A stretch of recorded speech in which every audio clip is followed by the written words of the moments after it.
नमस्कार। स्वागत करते हैं और एक नई वीडियो में। यह वीडियो बहुत ही इंटरेस्टिंग होने वाली है क्योंकि इस वीडियो में आप सभी को बताने वाला हूँ एक नई कहानी जो कि आप सभी को दिल छू लेगी।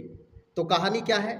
और आज इस वीडियो में शुरुआत में ही मैं आप सबको बता दिया हूँ कि सऊदी अरब की औरतें रात को फिटकरी और गुलाब जल क्यों लगाती हैं और कहाँ लगाती हैं।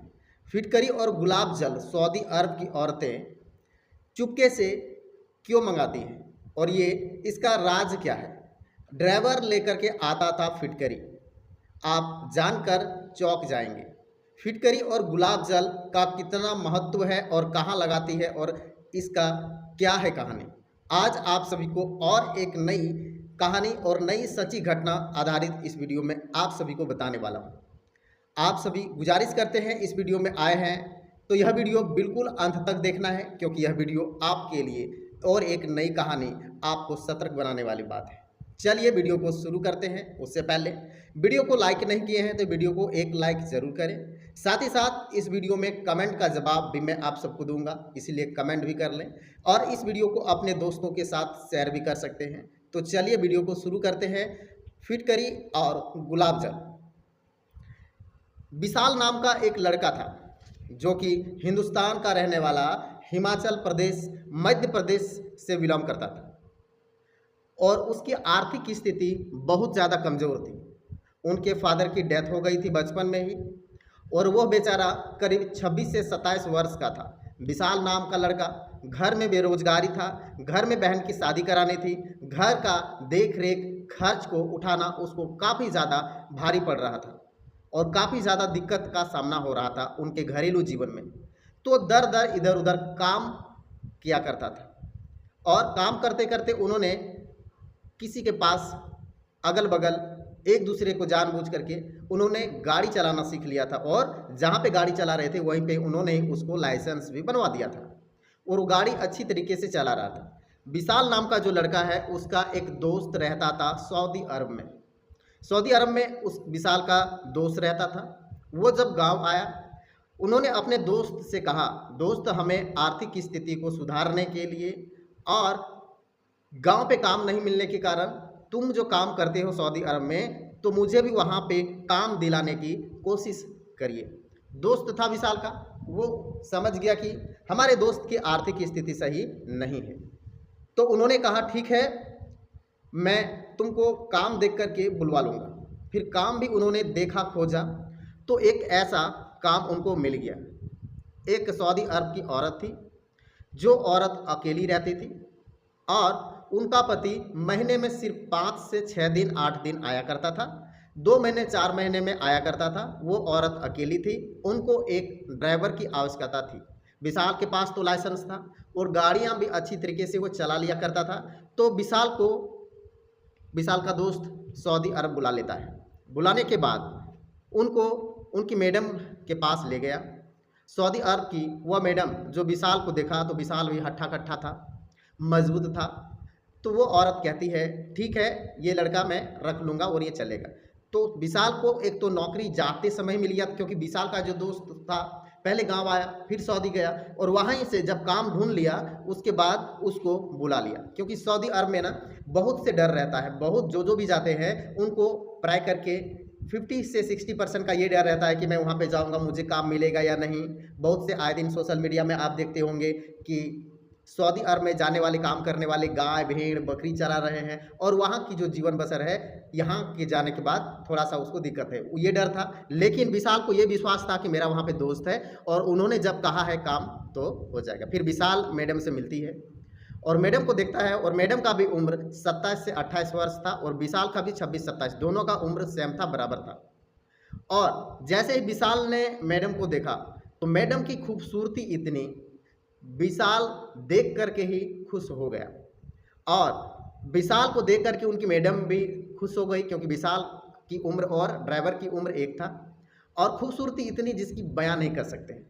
विशाल सोचने लगा ये अप्सरा के पास, अप्सरा जैसी खूबसूरती उनके पास थी। तो उन्होंने कहा कि देखो काम इनका यही था कि मैडम कहीं जाएगी शॉपिंग करने तो शॉपिंग करने लेकर के जाना होगा, मैडम कहीं जाएगी घूमने के लिए तो घूमने के लिए जाना होगा, और मैडम कोई राशन लेने जाएगी तो वहाँ पे लेकर के जाना होगा। ड्राइवर का यही काम था। और घर के ही बगल में ही, उसी बगल में एक था, ड्राइवर को सोने के लिए प्रत्येक घर में होता है उसी प्रकार के वहाँ पे भी बना हुआ था। ड्राइवर को कहा, विशाल ये है तुम्हारा रूम और यहीं पे तुम रहोगे, और जब मुझे दिल करेगा कहीं जाने का तो मैं तुमको बुलवा लूँगा और तुम जाना। तो विशाल भी ठीक हो गया और अच्छा खासा चलने लगा काम। कहीं मैडम जाती है शॉपिंग करने, राशन लेने, तो विशाल को कह करके लेके जाता है। बीतते बीतते 1 महीना हो गया तो अचानक से विशाल मैडम को देखते देखते मन में ही प्यार उभरने लगा। विशाल ऐसी खूबसूरती महिला को देख करके विशाल के मन में ही प्यार जगने लगा। विशाल की आंखों में मैडम के लिए बहुत ज़्यादा प्यार हो गया। तो अचानक से विशाल को कहता है एक दिन मैडम कि विशाल आज के दिन एयरपोर्ट जाना है, जल्दी से गाड़ी स्टार्ट करो। तो विशाल भागा दौड़ा गाड़ी स्टार्ट करता है, मैडम को बैठाता है और एयरपोर्ट चल जाता है। और एयरपोर्ट जब जाता है तो एयरपोर्ट में देखता है कि एक 50 से 55 वर्ष यानी 60 वर्ष के लगभग एक व्यक्ति प्लेन से आने के बाद इसकी गाड़ी में बैठता है। गाड़ी में बैठने से पहले जोरदार जप्पियाँ लेता है, पप्पियाँ लेता है, और जानू जानू कह करके वो व्यक्ति मैडम को बुलाती है। विशाल के मन पे और ज़्यादा गुस्सा नज़र आने लगा कि ये आखिर बंदा है कौन जो हमारी मैडम को जप्पियाँ पा रहा है, पप्पियाँ ले रहा है एयरपोर्ट पे ही। विशाल को मन ही मन गुस्सा आ रहा था। फिर उनकी मैडम बोला कि ये हमारे हस्बैंड हैं जो कि ये बाहर रहते हैं और ये कभी कभी आया करते हैं, महीने में 4 दिन 5 दिन, 2 महीने में, 3 महीने में। तो विशाल को और ज़्यादा दिमाग काम नहीं करने लगा कि कहाँ इसका उम्र था 26 से 27 वर्ष मैडम का, और विशाल जब देखा उसका हस्बैंड की उम्र 50 से 55 से 60 वर्ष के दरमियान था तो उनकी बात मन में खटकने लगी कि आखिर ये बूढ़ा व्यक्ति इतनी छोटी सी लड़की इसकी बीवी कैसे हो सकती है। क्या मजबूरी होगी मैडम को जो ऐसे बुजुर्ग से शादी किया। तो पीछे वाले सीट पर विशाल की मैडम बैठी थी और वो जो बड़े बुजुर्ग था अपने आप को उसका पति बता रहा था। वो जप्पियाँ पा रहा है, पप्पियाँ ले रहा है, कभी उसके हाथ गाल पे जाते हैं तो कभी छाती पे जाते हैं तो कभी कमर पे जाते हैं। विशाल को धीरे धीरे मन पे ही बहुत ज़्यादा गुस्सा आने लगा। गुस्सा आते आते वो पीछे बैक वाले शीशे से, ड्राइवर के जो ऊपर रहता है उस शीशे से सब कुछ देख रहा था। विशाल को बहुत ज़्यादा अंदर ही अंदर खाए जाने लगा कि आखिर ये हो क्या रहा है, आखिर माजरा क्या है, आखिर समस्या क्या रही होगी मैडम को। घर आता है तो विशाल को अपने कमरे में भेजता है और ये दोनों अपने कमरे में आते हैं। उसके बाद विशाल को रात भर नींद नहीं आता है, करवटें बदलता रहता है, कभी तकिए मुंह पे लेता है, कभी पेट पे लेता है, कभी करवट बदलता रहता है। इसी तरह करते करते सोचते सोचते कि आखिर मैडम की क्या मजबूरी रही होगी जो 60 साल के बड़े बुजुर्ग से इन्होंने शादी कर लिया। आखिर क्या, कैसे, क्यों, यही दिमाग उसके मन पे आता गया और यही परेशानी उनको होती गई। तो इस तरह होते होते होते होते रात होते होते सुबह हो गया। तो सुबह जैसे हुआ, बिल्कुल विशाल रात भर नहीं सोया है। सुबह अचानक से ही विशाल मैडम के कमरे में आती है तो देखता है सामने वाला ही कमरे पे विशाल की मैडम और वो बड़े बुजुर्ग जप्पियाँ पाए अपने सोफे पे बैठा हुआ था। और जैसे विशाल अंदर जाता है तो देख लेता है तो ऐसे खांसी करके फिर आता है तो विशाल मुड़ जाता है। तब उसकी मैडम कहती है, छोड़ो, ड्राइवर आया है, नौकर चाकर घर पे है, आपको इसका भी तो ख्याल करिए, कोई देख लेगा तो हमें क्या बोलेगा। फिर वो बड़े बुजुर्ग कहता है, जानू कुछ नहीं होगा, सब अपने हैं। ये ड्राइवर जो विशाल है ये क्या बाहर जाकर के ढिंडोरा थोड़ो पीटेगा कि हमारी मैडम अपने जप्पियाँ पप्पियाँ खुले आम पाती हैं, तो ऐसा नहीं कहेगा, सब कोई अपना है, इसीलिए तुम घबराओ नहीं। फिर भी मैडम कहती है छोड़ो ना, लेकिन वो छोड़ता नहीं है और फिर से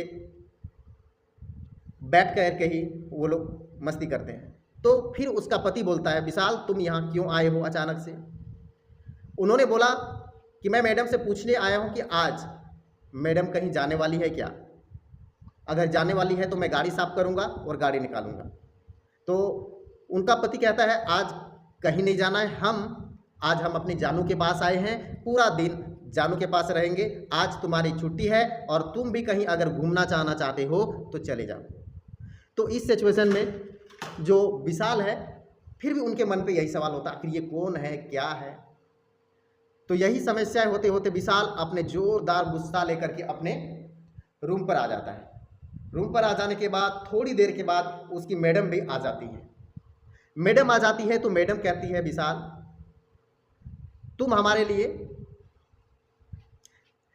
फिटकरी ले आओ और गुलाब जल ले आओ, और हाँ, जहाँ से राशन लेते हैं ना वहीं से फिटकरी और गुलाब जल लेना है, और उस राशन वाली दुकान को कहना है कि मैडम ने फिटकरी और गुलाब जल मंगाया है, पहले जितना आप देते थे उसका डबल कर लीजिए, डबल लेकर के तुमको आना है। तो फिर भी विशाल के मन पे अब ये दौड़ने लगा कि मैडम आखिर फिटकरी और गुलाब जल कहाँ लगाती है, क्यों लगाती है, कब लगाती है। तो वो राशन वाले के पास जाता है, उसको बोलती है, मैडम ने आज फिटकरी और गुलाब जल मंगाया है, और ये जितना आप देते थे उससे डबल, क्योंकि उसका पति उनके घर पर आया है। फिर वो हंसता है और दे देता है। जैसे दुकानदार हंसता है ना, तो विशाल के मन पे फिर एक नई कन्फ्यूजन बढ़ जाती है, आखिर ये हंसता कैसे है, क्या है। फिर आ जाता है विशाल घर, फिटकरी दे देता है। फिर वो पूछता है, सोचता है आखिर ये फिटकरी और गुलाब जल का माजरा क्या है। और फिटकरी और गुलाब जल तो रहा नहीं जाता है ना, तो उनके घर में जो नौकर रहते हैं उनको पूछते हैं, उनको पूछता है कि फिटकरी और गुलाब जल का ये लोग क्या करते हैं, कहाँ लगाते हैं मैडम। तो उनका नौकर भी कुछ नहीं बताता है, वो हंसते रहता है, अरे ये पूछने वाली बात है, तुम नहीं जानते हो, छोड़ो। फिर भी विशाल के मन पे कटकटी चलती रहती है, आखिर फिटकरी और गुलाब जल का माजरा क्या है, ये कहाँ पर लगाती है। तो फिर वो राशन दुकान वाले के पास चल जाता है। राशन दुकान वाले को बोलता है कि आखिर मैडम जो फिटकरी और गुलाब जल बार बार लेकर के जाती है, तो आप बताइए कि फिटकरी और गुलाब जल कहाँ लगाते हैं। तो वो दुकानदार भी ये बोलता है, अरे यार ये तुम क्या पूछ रहे हो, ये भी पूछने वाली बात है। वो भी हंस करके टाल देता है। फिर भी विशाल के मन पे ये सवाल बना रह गया। फिर विशाल एक दिन अपने कमरे पे आराम कर रहा था, तो उसी बीच में विशाल के रूम में मैडम जाती है। मैडम जाती है और कहती है, विशाल क्या बात है, आज 2-3 दिन से तुम्हारा मन लटका हुआ है। तो विशाल कहता है, मैडम आप ये बताइए कि वो बड़े बुजुर्ग जो है वो कौन है। तो वो कहता है, ये मेरा पति है। तो वो कहता है, कुछ मजबूरी होगा तब जा कर के ऐसा। तो मैडम कहती है, विशाल मैं तुम्हारी आंखों को पढ़ लिया हूँ, तुम हमसे प्यार करने लगे हो, लेकिन मैं तुमसे प्यार नहीं कर सकती। लेकिन तुम जानना चाहते हो ये बड़े बुजुर्ग से मैंने शादी क्यों किया, तो ये मैं आपको ज़रूर बताऊंगा। इसलिए शादी किया कि मैं जब छोटी थी ना, मैं एक अनाथ बच्ची थी, और मुझे जब बेचा जा रहा था तो उस समय यही जो बड़े बुजुर्ग थे, हमारे जो हस्बैंड अभी है, ये इन्होंने मुझे एक रात के लिए बहुत सारा पैसा दे करके मुझे लाया था, जो उस समय मैं बहुत छोटी थी। लेकिन मैं हाथ पैर जोड़ करके इन साहब से मैंने कहा कि मैं ये गलत काम नहीं कर सकती हूँ, और आपने मुझे ख़रीदा है, तो अगर आप गलत करेंगे तो मैं मर जाऊँगी और मैं अपने दुनिया से विदा ले लूँगी। अगर एक ही शर्त पे कर सकती हूँ, आप मुझे बीवी बना करके ले जाइए, जितना पैसा लगता है आप दे दीजिए, आप मुझे ले जाइए, आप जैसे रखेंगे, जैसा आप करना चाहते हैं, जो आप कहेंगे वही करूँगी, जैसे कहेंगे वैसे करूँगी। तो वो भी साहब मान जाते हैं, शादी करके अपने घर ले आता है। लेकिन घर जब आता है तो उसकी दूसरी वाली जो बीवी थी, पहली वाली, वो इसको रहने नहीं देते हैं। तो वहाँ पे एक मीटिंग होता है कि इसके लिए एक दूसरे शहर में एक घर लेकर के वहाँ पे रख दिया, क्योंकि पैसे वाले आदमी थे। तो उन्होंने सऊदी अरब में इसका घर लिया, फार्म हाउस था, वहीं पे इसको रखा, और महीने में 2 महीने में इसके पास 10 दिन 5 दिन के लिए आता था, फिर वापस से बड़ी बीवी के पास चला जाता। तो ये है मजबूरी। तो मैं उसी समय वादा किया था कि मैं गलत काम किसी दूसरे से नहीं करूँगी, और तुम आइंदा मुझे ये सब नहीं बोलना। तो उन्होंने कहा, ठीक है, मैं आपसे बहुत ज़्यादा आपको इज्जत करने लगा हूँ, आप इतने ज़्यादा कष्ट में थे, अनाथ थे, और आपने शादी किया, मजबूरी तो मैं समझ गया। लेकिन आप मुझे इतना सा बता दीजिए कि आप गुलाब जल और फिटकरी जो मंगाते हैं इसके लिए क्या। फिर मैडम हंसने लगती है, अरे सऊदी अरब में जितने भी सारे महिलाएं हैं, किसी के चेहरे पे दाग धब्बे कील मुहासे नहीं है। क्यों?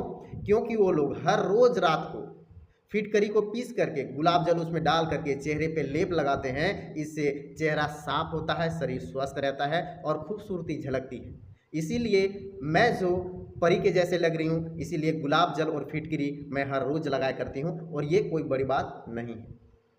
तो दोस्तों फिटकरी और गुलाब जल का महत्व समझ लिए, और ड्राइवर भी कहा कि मैं आपसे अब गलत काम नहीं करूँगा, आप के लिए हमारे दिल पे बहुत बड़ी इज्जत है। दोस्तों कैसा लगा वीडियो नीचे कमेंट करके ज़रूर बताना है।